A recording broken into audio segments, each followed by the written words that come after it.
I'm getting married. My sister Melissa's voice echoed through the phone, high-pitched with excitement. I clutched my coffee mug tighter, forcing enthusiasm into my voice. That's wonderful. Congratulations. Josh proposed last night at Le Cirque. It was perfect. Down on one knee, champagne, the whole works. Mom's already talking about booking the plaza for next spring. Of course she was. Our mother had been planning Melissa's eventual wedding since she was in kindergarten. The fact that Josh Parker was the groom was just icing on the carefully selected, astronomically expensive cake. Josh Parker, my ex-boyfriend. The man I dated for 2 years in college before he mysteriously broke things off, only to start dating my sister 3 months later. I'm so happy for you both, I lied, watching my reflection in the kitchen window. At 32, I still got carded at bars and mistaken for a college student. Melissa called it my curse. Being the pretty sister while she was the smart one. As if you couldn't be both. So about the wedding, Melissa continued, her tone shifting slightly. I've been thinking about the bridal party. Here it comes, I thought. I just don't think it would be appropriate for you to be a bridesmaid, Sophie. Even though I'd expected it, the words still stung. Oh? It's just, you know how you are. How you affect things. Every time we go anywhere together, all eyes are on you. I can't have that at my wedding. This is my day. I thought about pointing out that I'd never tried to steal her spotlight, that I dressed conservatively, wore minimal makeup, and generally did everything possible to fade into the background at family events. But what was the point? This narrative had been set in stone since we were children. I understand, I said quietly. Don't be dramatic, Sophie. You can still come to the wedding, of course. Just not as part of the bridal party. And maybe wear something muted. Navy or brown would be good. I made non-committal noises until she hung up, then sat at my kitchen counter, staring at nothing. My cat, Oscar, jumped up and head-butted my arm, demanding attention. At least you love me regardless of how I look, I murmured, scratching behind his ears. The next few months were a blur of wedding preparations that I watched from the sidelines. Mom called daily with updates, mostly to tell me what I shouldn't wear or do at the ceremony. No bright colors, she insisted. And maybe you could cut your hair. Something less attention-grabbing. I looked at my perfectly normal shoulder-length brown hair in the mirror and wondered, not for the first time, if my entire family was slightly insane. The real bombshell dropped 6 weeks before the wedding. I was grading papers. I taught English at the local high school when my phone lit up with a text from an unknown number. You need to see this. Your sister isn't who you think she is. Attached were screenshots of text messages between Melissa and Josh, recent ones, very explicit ones. The problem? They were from 2 years ago, when Josh was still dating me. My hands shook as I scrolled through message after message. The timestamps didn't lie. While I was planning our future together, Josh had been sleeping with my sister. Their relationship hadn't started after we broke up. It had been the reason we broke up. More texts followed from the anonymous number, pictures of them together at a hotel, date stamp receipts, email exchanges. Someone had compiled a thorough record of their betrayal. Who is this? I typed back. Josh's ex before you. Found all this while cleaning out old hard drives. Thought you deserved to know. I sat there for a long time, Oscar purring in my lap, looking at the evidence of my sister's betrayal. Not just the affair, but the years of lies that followed. The family dinners where they'd played the perfect couple while I nursed my broken heart. The sympathetic looks from relatives who thought I just couldn't keep a man while my brilliant sister had landed him. The next day, I got a call from my mother. Sophie, darling, about the wedding. Melissa's having second thoughts about inviting you at all. I clutched the phone tighter. What? Well, she's worried you might make a scene. You've been acting strange lately, distant. And you know how you can get emotional. I thought about the screenshots sitting in my phone. About years of being gaslit and marginalized by my own family. About the perfect wedding being planned for my sister and the man she'd stolen from me. Don't worry, Mom, I said calmly. I promise I won't do anything to ruin Melissa's perfect day. I spent the next few weeks quietly preparing. I didn't protest when the wedding invitation was rescinded. Didn't argue when Melissa told mutual friends I was too jealous of her happiness to attend. I just smiled and focused on my work and adopted another cat, a beautiful white Persian I named Lady. But every night, after my students' papers were graded and my cats were fed, I worked on my plan. I had evidence of a years-long deception. The question was, what would hurt more, revealing it before the wedding and stopping the ceremony, or waiting until after they'd said their vows? The answer came 3 days before the wedding, at what should have been the rehearsal dinner. I wasn't invited, of course, but the screenshots from that evening found their way to my phone anyway. Melissa, radiant in a designer dress, toasting her perfect love story. Josh, handsome in his tuxedo, describing how he'd known she was the one from the moment they met, conveniently leaving out that he'd been dating her sister at the time. And then the final straw, my mother's speech about how Melissa and Josh were meant to be and how wonderful it was that they found each other at the right time.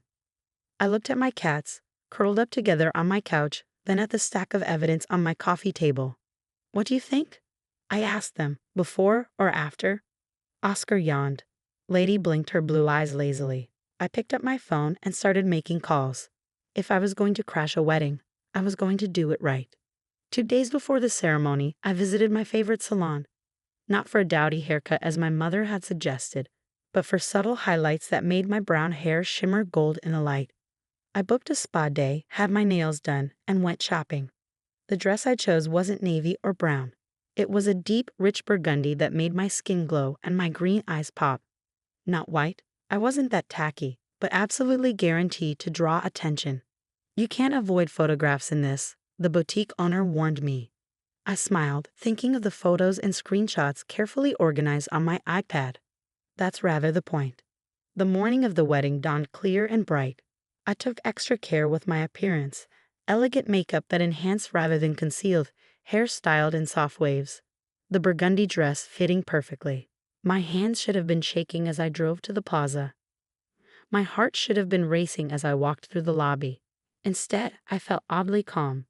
Years of being the family scapegoat, the pretty face without a brain, the emotional one who couldn't be trusted not to make a scene. It all led to this moment. I checked my reflection one last time in a gilded mirror. Ready or not, I whispered to myself, here comes the truth. The security guard at the ballroom door started to stop me. My name had been removed from the guest list.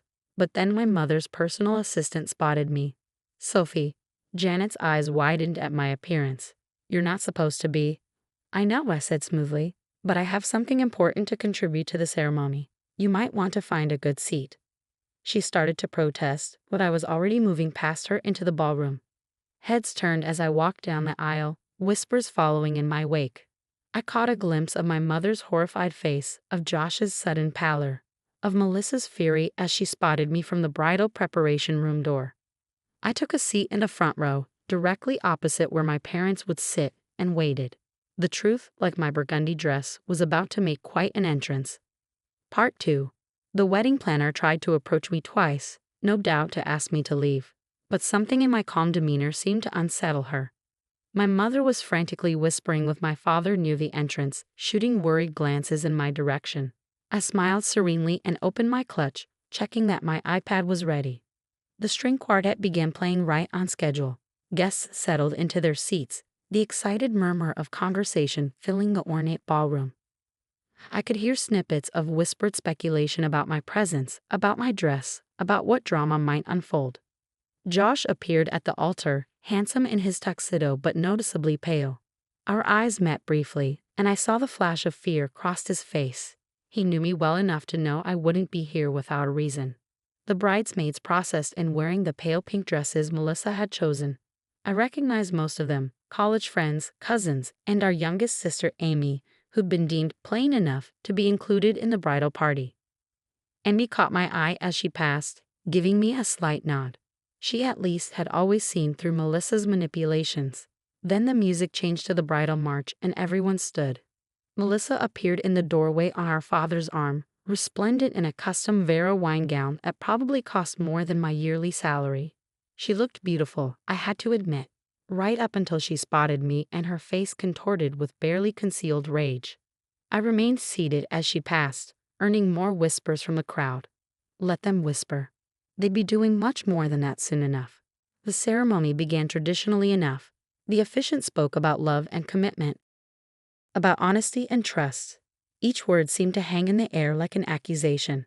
When he reached the familiar "speak now or forever hold your peace" line, I saw my mother tense, probably expecting me to jump up with some emotional outburst. But I waited.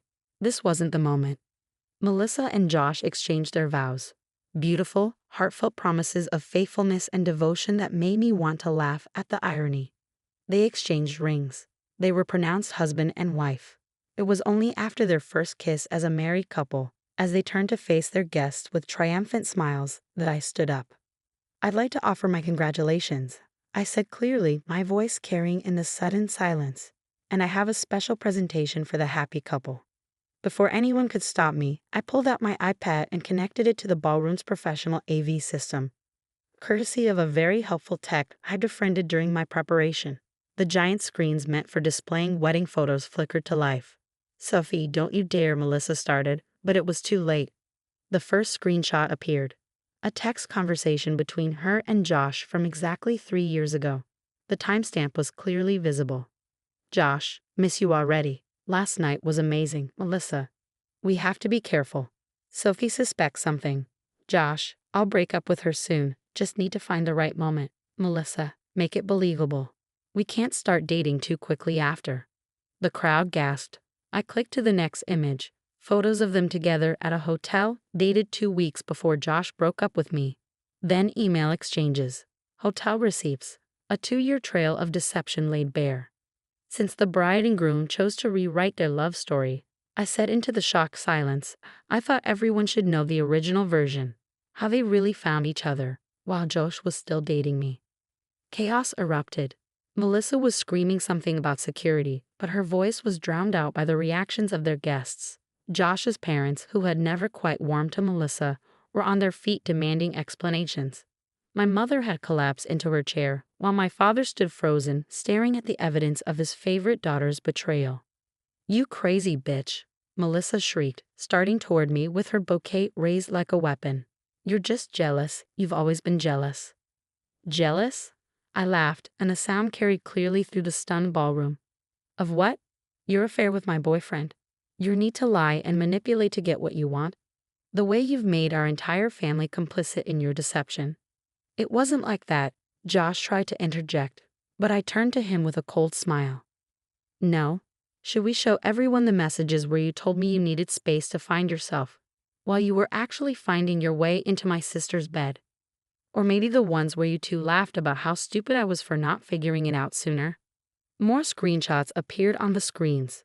The truth in black and white, impossible to deny or explain away. I've spent years being told I'm too pretty, too emotional, too much of a threat to Melissa's happiness. I continued, addressing the shocked guests. I've been excluded from family events, asked to make myself less noticeable, even uninvited from this wedding, all to protect her ego. Meanwhile, she and Josh have been living a lie, making me the fool in a perfect love story. Amy had moved to stand beside me, her bridesmaid's bouquet discarded. "It's all true," she added quietly. "I caught them once before Sophie found out.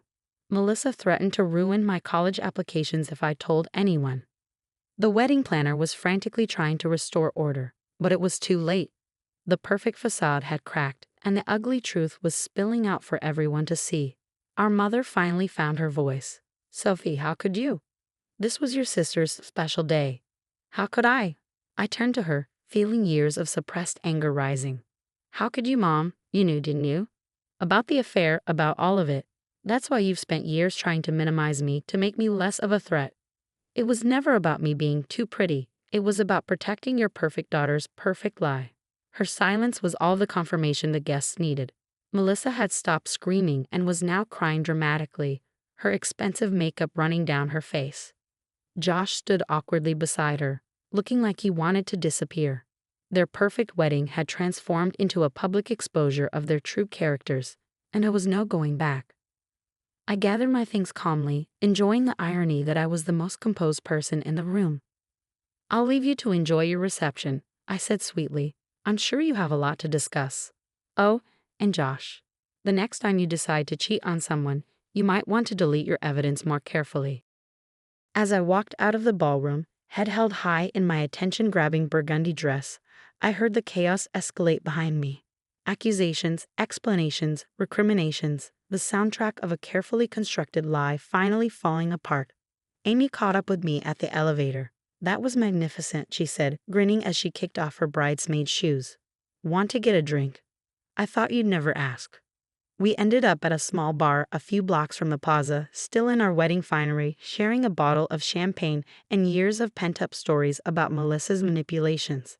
Amy had seen through it all but had been too young and powerless to do anything about it. Now, at 25, she was finally free to speak her truth too. What happened with the wedding gift you bought them? She asked, signaling for another bottle. I smiled. I donated it to a domestic violence shelter. Seemed more appropriate than letting them enjoy it. The aftermath was exactly what you'd expect. Melissa and Josh still got married. They could hardly back out after the very public exposure, but their perfect dream wedding was forever tainted by the truth. Many guests left before the reception, including Josh's parents, who were overheard saying they'd always known something wasn't right about how their son and Melissa got together. My mother didn't speak to me for 6 months, though I couldn't say I missed her attempts to dim my light. My father, surprisingly, reached out after a few weeks.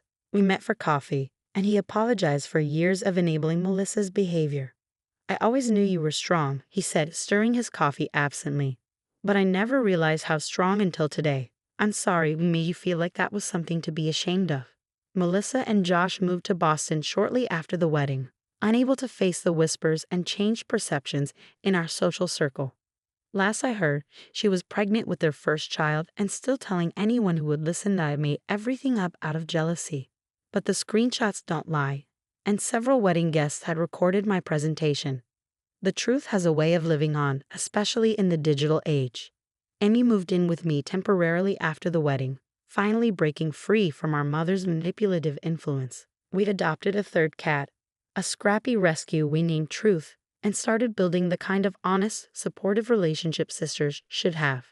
As for me, I'm still teaching English, still getting carded at bars, and still refusing to dim my light for anyone. My students sometimes ask why I smile when they're reading The Picture of Dorian Gray or studying themes of appearance versus reality in literature. If they only knew. Last week, I received an invitation to my cousin Kate's wedding. The note attached read, "Please wear whatever you want, the brighter the better." Some of us have learned from Melissa's mistake. I'm thinking of wearing red.